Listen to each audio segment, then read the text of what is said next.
안녕하세요. 한방 오건과 질환을 전문으로 치료하는 전주 나비아이 한의원 원장 이병관입니다. 일상생활이 힘들 정도로 가려운 경우라면 혹은 흔하진 않지만 전신적인 두드러기가 동반된 호흡곤란이 있는 경우라면 이런 경우에는 병원을 방문하여 전문의의 진료를 받아봐야만 합니다. 그 외의 경우라면 한방치료를 통해 두드러기 원인을 찾아보고 그 뿌리를 제거하는 과정이 만성으로 이어지는 것을 예방하는 지름길입니다. 두드러기는 초기 치료가 매우 중요한데요. 초기에 적절히 대응을 하지 못한다면 만성으로 이어지는 경우가 흔하기 때문에 증상이 발생한 즉시 바로 치료를 해야 할 필요가 있습니다. 사실 두드러기는 눈에 보이는 피부 증상일 뿐입니다. 증상이 있다면 원인이 있을 것이고 그 원인을 보지 못하고 눈에 보이는 증상만을 치료한다면 재발을 하는 것은 결국 시간 문제입니다. 두드러기를 가볍게 생각해서 우선 가려움이라는 불편한 증상만 해소하는 임시적인 치료를 일관하고 몸 내부의 문제를 해결하지 않아 만성으로 이어지는 경우를 많이 볼 수 있는데요.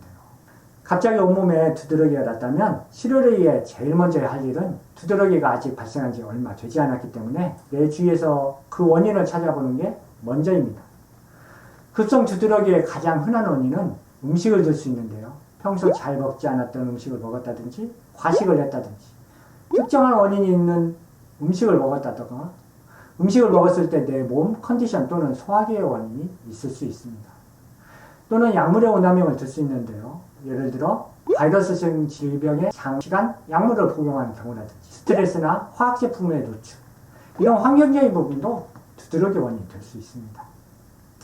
이렇듯 제일 먼저 해야 할 것은 두드러기 발생 당시에 전후 상황을 잘 살펴서 원인을 찾아 그 요인을 회피하는 것이 중요합니다. 하지만 두드러기는 내부적인 원인이 더 큰 문제입니다. 두드러기는 내 몸의 독소 반응으로 볼 수 있는데요. 피부는 거울이라는 말처럼 독소가 내 몸에 쌓이고 장내 면역력이 교란되는 내부 문제가 피부를 통해 반응이 나타난 것이기 때문입니다. 이런 독소와 면역력 문제를 해결하지 않고 증상만 치료하는 대증 치료는 만성 질환으로 이어지게 만드는 원인이 됩니다. 용시철을 억지로 눌러놓았다가 손을 떼면 다시 튕겨오르듯이 일시적으로 증상만 눌러놓는 방법은 치료가 아닙니다.